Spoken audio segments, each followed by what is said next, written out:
I'm gonna tell you a little bit about the early days of Pipedrive. These days, we're doing quite well. We have more than 30,000 customers all over the world, and we have 160-something employees, most in Estonia, but we also have an office in New York and a couple of guys still in California. But it didn't always work this way. In the early days, there were just a couple of guys. They were doing a sales consultancy in Estonia for more than 10 years, and they were really frustrated with the software that was out there. So they needed software that they could use themselves to sell their services, and they also needed software that they could recommend to their customers. And they went through one solution and another solution and another, and they hated all of these. And they definitely didn't want to recommend any of these solutions to their customers. So they finally found this very famous brand, and they paid a lot of money for it. It looked really good on paper. It did everything they needed. And then after implementing it, 2 weeks later, they found out that all of the salespeople still had their sales pipeline on the wall with Post-it notes.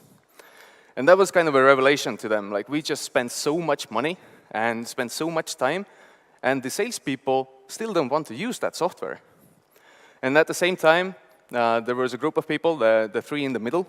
And sorry about that picture. Over 6 years, we never found a good place to have a group picture where all of the 5 founders are on the same picture. So that's the best we got. So the three guys in the middle, we had a social network for people that really, really like their pets. So people could come up and upload the pictures of their dogs and cats, and then other people that also are really, really into their pets could come and they could comment on these photos and discuss stuff. We had a little bit of government funding, and we got this thing to grow really fast, and then it went bankrupt in a very public way.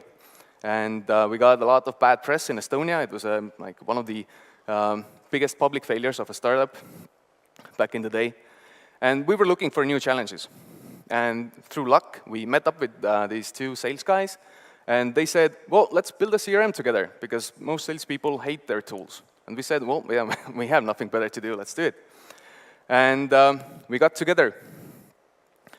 So before we started building, we heard from Timo and Urmas, the sales guys, that they had a previous person try to help them with this idea. And he wrote down a 100-page document, a proper book of what a sales tool should do. And then he handed over this book and said, well, take this to a software company and they will build it for you. So Timo and Urmas didn't know too much about software development back then, but they said, well, there's something fishy about that idea. So they never did it. So when we got together, before we started building anything, we tried to come up with something that would get salespeople excited. And it wasn't really easy. We did a lot of paper prototypes, a lot of whiteboarding, and a lot of interactive prototypes in different tools, and we hated all of these. And then we started thinking, so whenever the salespeople didn't like their tool, what did they fall back to? And most of them actually had a sales pipeline on the wall with Post-it notes. Why? It's very visual. You walk into a room and you immediately see the shape and size of your pipeline. If you have more deals in the left-hand side or the right-hand side, and you also see if some of these Post-it notes have been sitting there for too long, they start crumbling down, or the sun is shining on them and they kind of like start fading out. All of it is very visual.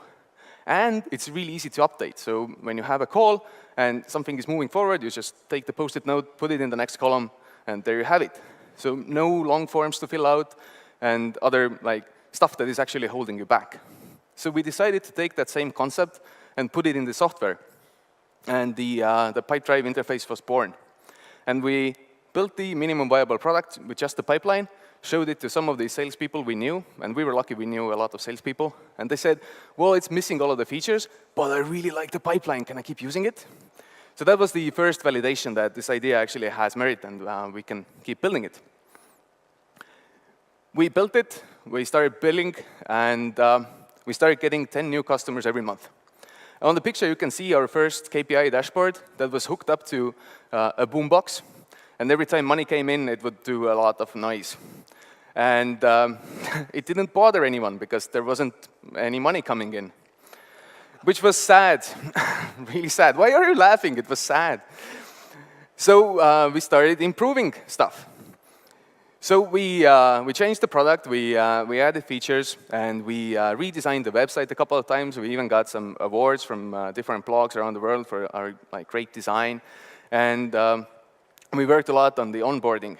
So when someone signed up, especially on the email side, when you would sign up with Pipedrive and then you used it for a while and then you didn't for 3 days, you would get this email saying that, well, there's this technical guy, Martin, that is looking at the dashboard and refreshing it and is very worried that you haven't been around for a while, so maybe we can help you with something.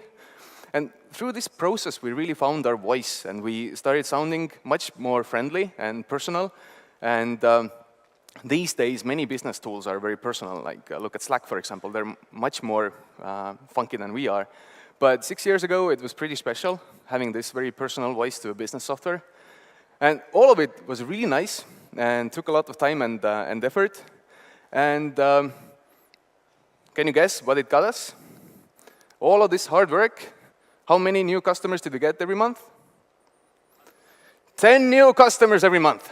So nothing changed. All of our efforts went and nothing happened. So we had tried everything we could think of, and the money was running out. The first round of funding, the Friends, Fools, and Family funding was getting spent. And then we had this choice, do we call it a failure and move on to something else? Or do we do something drastic? And then, stealing a line from Bart from yesterday, we decided not to fail. And we had heard that there was this place called Silicon Valley, and there are some people that might know how to run a business. So we decided to send one of us there. But before we did that, we tried to get into different accelerators. And we tried all of them, pretty much. We went to Seed Camp, got into the last round, but didn't get in. Then we tried Techstars New York, didn't get in. We tried Y Combinator, got to the interviews, didn't get in. So things were looking pretty sad for us. And then Ragnar went to Silicon Valley, one of the founders. We told him, go for 2 weeks and get us an investor or advisor, or preferably both. He ended up staying for 3 months. He slept on other people's couches and knocked on hundreds of doors. And then finally, Naval from AngelList, he kind of noticed us. He really liked the idea of the small Estonian company going after Salesforce. So he started promoting us, and he introduced us to AngelPad. And it's an accelerator in San Francisco. We had never heard of AngelPad in Estonia. But the locals said it's a very good accelerator. So somehow, we managed to get into AngelPad. And that was really a big change. So we moved, some of us, to San Francisco for 3 months. And that was kind of a critical moment. In AngelPad, Thomas, the German guy that is running it, and he had been working at Google for 10 years, and then they started this accelerator. He said, guys, you don't really understand how Americans think. Look at your website. They don't really want to read all of that shit. And we were really proud of that long copy on our website. But he said, well, it's too complicated. You need to kill some stuff. And then we started killing. One thing that we killed was a very fancy technical solution where you could click a link on the main page, and then you could get this Pipedrive running with sample data. So we would run this instance of Pipedrive, all filled with clean sample data that you could play around with it. And it was a marvel, technically. But the problem was that we didn't really ask for your email address, and we didn't do any follow-up. So people came, they tried it out, they liked it, or they didn't. But they went away, and we never heard of them anymore. We also had learned that if you have a See Plans and Pricing button on your website, then people are much more likely to click on it. So we did that. But it turned out that when people went to the Plans and Pricing page, they had no idea which plan to choose. So they would not make that choice, and they would just go away. So we killed that Plans and Pricing page, and we started making this choice for the users. So they would just quickly sign up and get the plan that we chose for them. And of course, we killed most of the copy on the website. So one night, we used this tool called Optimizely. It's a very good tool. You just put a line of code on your website, and then you can start making different versions of that website. So me and Timo, one of the co-founders, we got the 6-pack of beer, installed Optimizely, and started making these new versions of the website. Every new version, we took something away. And the more beer we had, the more brave we got, and the more we took away. So on the right here, you can see the last version that we came up with in the middle of the night, where we got rid of the company logo in the top left corner to make the page less tall and to get the green button further up on screen. And overnight, this last version started getting 3 times as many signups as the previous one. So that really helped. Also through AngelPad, we got into AppSumo. It's kind of like Groupon for software. And back in the day, it was really difficult to get into that program. But through AngelPad, we managed to do that. And we went from 100 paying customers to 250 within a week. I was running the support department at the time, and it was a really bad time, believe me. Doubling your user base overnight when the software wasn't really very stable, and it was horrible. But we saw this critical mass of 300 paying customers really started this flywheel where people used Pipedrive, they liked it, they told about it to their friends, and then it started growing faster and faster. So this 3 months in AngelPad resulted in 100 new customers every month. So someone predicted that, but it didn't happen quite that fast. But yeah, by the end of AngelPad, we started getting 100 new customers every month. And we had to kill the KPI monitor because it was actually disturbing people. So the main learnings from this process is that it's really important to build something that you know deeply. The fact that 2 of the founders had been doing sales consultancy for more than 10 years means that they know salespeople sometimes better than the salespeople know themselves. And we have many small companies that are just starting out, and the people doing the sales don't really consider themselves salespeople. They're just business people. They're running their business, and they need to close deals. And the fact that Pipedrive gives them not just a tool, but also a way to do sales, it gives them structure, is really helpful. And you hear a lot about pivoting and the lean startup where you start with one thing and you do 5 different things and then you end up with something completely different in the end. And there are many success stories where you start something different and then you end up with Fitter. But we never had that because we didn't have to. We knew what we were doing. The pain was really deeply ingrained into the salespeople running the startup. And it was much easier for us to finally figure out what the tool is that we want to build. Another thing is going global. Estonia is very small. It's 1.3 million people only. So we never even tried to do any business in Estonia.